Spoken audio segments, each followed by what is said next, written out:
ঠাকুর থেকে এখন আজকে আমি মাসিদের বাড়ি যাচ্ছি, মানে এখানে আর কি 1 বছর থাকলাম আর কি। তো এখন পরীক্ষা এসে গেছে, তো আমি এখন যাচ্ছি বাড়িতে চলে। তো বাড়ি থেকে প্রিপারেশন হবে মাসিদের বাড়ি থেকে। তো এ দেখো রুমটা, আজকে এই রুম ছেড়ে চলে যেতে হচ্ছে আমাকে।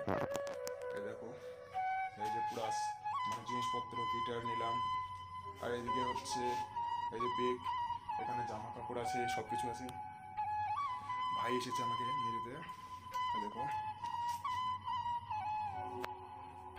ভাই, এটা একটা স্মৃতি থাকবে, কারণ 1 বছর এই রুমে আমি থাকলাম, তো এখন এই রুম ছেড়ে আমাকে চলে যেতে হচ্ছে। খুব দুঃখের বিষয়, খুব দুঃখ, মনে পড়বে তবু।